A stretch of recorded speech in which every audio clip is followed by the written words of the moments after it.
y a 4 ans, le football a dit à Erling Haaland qu'il n'était pas assez bon. Aujourd'hui, il rend cette décision ridicule. En 2022, Haaland a réalisé l'une des plus grandes saisons individuelles en club que l'on ait jamais vues. 52 buts en 53 matchs pour Manchester City pour 36 de ses buts ont été inscrits rien qu'en Premier League, un nouveau record absolu. Il a remporté le soulier d'or de la Premier League, le soulier d'or de la Ligue des Champions, le triplé et a été nommé joueur de l'année UEFA. Il n'y avait vraiment pas grand-chose de plus qu'un attaquant de 22 ans pouvait faire, à part gagner une Coupe du Monde, mais la Norvège n'y était pas.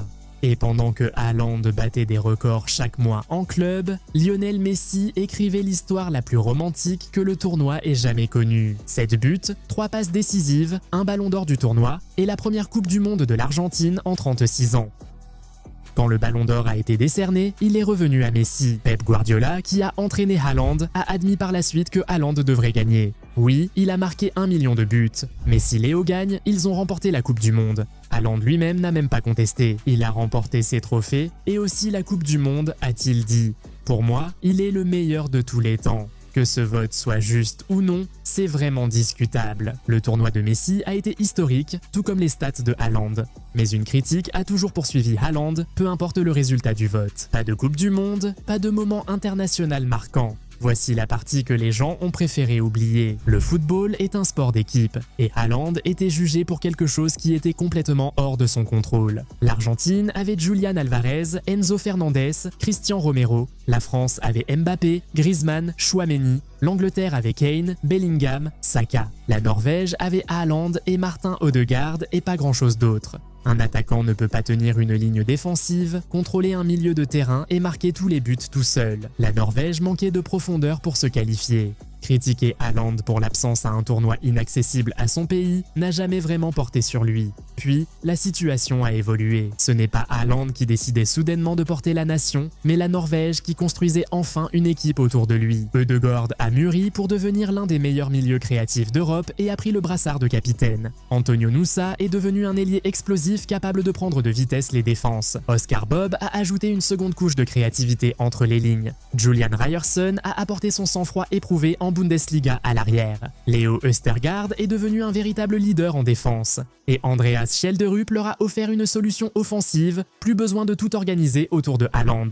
Les résultats ont été immédiats. La Norvège a traversé les qualifications avec 8 victoires, 0 match nul, 0 défaite, battant l'Italie 2 fois au passage, marquant 37 buts et n'en concédant que 5.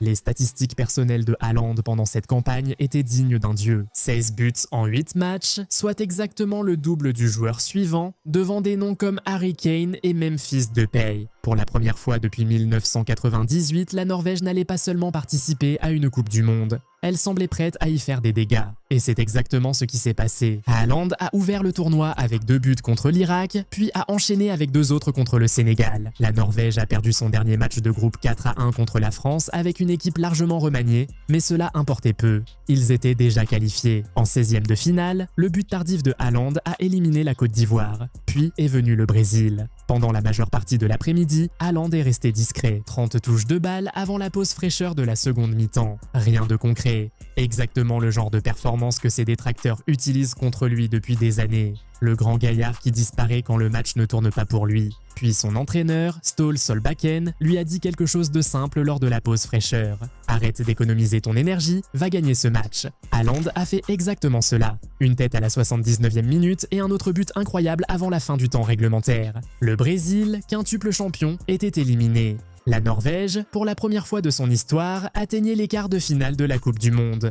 J'ai rêvé de jouer la Coupe du Monde avec la Norvège, a déclaré Haaland après le match, mais jamais d'y battre le Brésil. Son coéquipier Andreas Schelderup l'a dit plus crûment aux journalistes. « Nous sommes heureux qu'il soit norvégien et qu'il joue pour nous ». Ce résultat lui a permis d'égaler Messi et Mbappé avec 7 buts chacun, partageant le soulier d'or avec les 2 plus grands noms du football. Mais cela a aussi discrètement mis fin à quelque chose de plus grand. Autrefois, on se demandait si Haaland pouvait le faire sur la scène internationale, aujourd'hui plus personne ne doute. Maintenant, il y a un détail dans tout cela qui frôle le cinéma. Haaland est né à Leeds, en Angleterre, à l'été 2000 alors que son père, Alf Inge, jouait pour Leeds United. Techniquement, il était éligible pour représenter l'Angleterre pendant toute sa carrière. Imaginez une équipe d'Angleterre avec Harry Kane et Erling Haaland en attaque. Au lieu de cela, Haaland a choisi le pays dont ses parents sont originaires parce que, selon ses propres mots, cela lui semblait tout simplement naturel. Maintenant, cette décision a donné lieu à un rebondissement parfait. La Norvège, en quart de finale, affrontera l'Angleterre, qui s'est péniblement qualifiée en battant le co-organisateur Mexique. Une place en demi-finale de Coupe du Monde en jeu contre le pays qui l'a vu grandir mais ne l'a jamais eu. Regardez les équipes qui entourent Messi, Mbappé et Kane dans ce tournoi. Des effectifs très étoffés, plusieurs véritables stars, construits pour viser le trophée dès le premier jour. Regardez la Norvège, un pays qui n'a joué que 3 fois la Coupe du Monde auparavant. Jamais de quart de finale dans leur histoire avant cet été. Et une équipe qui, comme l'a noté Gabriel Marcotti d'ESPN après la victoire contre le Brésil, comptait à peine un seul joueur avec une véritable expérience à ce niveau avant juin. Quand Haaland marque avec City, cela s'ajoute à une victoire quasi assurée. Avec la Norvège, ces buts signifient souvent la victoire. Regardez les autres prétendants. Ousmane Dembélé, Ballon d'Or en titre, n'a pourtant pas été le meilleur attaquant français lors de cette Coupe du Monde. C'est toujours Mbappé, avec Dembélé qui joue les seconds rôles dans sa propre équipe nationale, et Mbappé lui-même arrive après une deuxième saison consécutive sans trophée au Real Madrid. Brillant individuellement,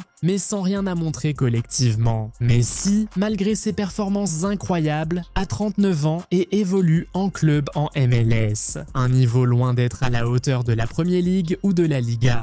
Ensuite, il y a Harry Kane, au sommet de sa forme avec le Bayern Munich, qui se dresse directement sur le chemin de Haaland en quart de finale. Alors posez-vous la question honnêtement, si Haaland qualifie la Norvège aux dépens de l'Angleterre et marque contre Kane pour y parvenir, en plus de tout ce qu'il a déjà accompli dans ce tournoi, pourquoi exactement devrait-il être exclu de la conversation pour le Ballon d'Or alors que tous ceux à qui il serait comparé ont eux aussi leur propre astérisque? Il y a 4 ans, on disait que les statistiques de Haaland manquaient de poids sans une histoire en Coupe du Monde. Depuis, il a entendu ce message et, littéralement, il s'en est construit une, traînant un pays qui n'avait rien à faire en quart de finale jusque dans la plus grande semaine de leur histoire footballistique, marquant à chaque match qu'il a commencé en cours de route. Nul ne dit qu'il a été volé, ce n'est qu'une opinion, avec des arguments des deux côtés. Mais ceci n'est pas une opinion. C'est ce que le football disait lui manquer en 2020. Vous l'avez demandé, nous avons répondu « Revivez les jours de gloire avec les designs les plus emblématiques du football ». Que vous aimiez les couleurs classiques des clubs ou les maillots légendaires des équipes nationales, nous raviverons votre nostalgie. Parfait pour les jours de match, une tenue décontractée ou pour enrichir votre collection. Découvrez dès maintenant la nouvelle gamme rétro sur goal90.shop. D'énormes réductions vous attendent. Les joueurs moyens s'entraînent dur, les joueurs d'élite s'entraînent intelligemment. Nous n'avons pas juste créé un tapis, mais conçu un plan pour l'élite absolue. Chaque ligne, chaque angle et chaque exercice ont été conçus après des mois d'études de la biomécanique des joueurs d'élite. Transformez la mémoire musculaire en domination le jour du match. Le tapis d'entraînement Goal90 inclut l'application pour aider les jeunes à progresser. Procurez-vous-le dès aujourd'hui.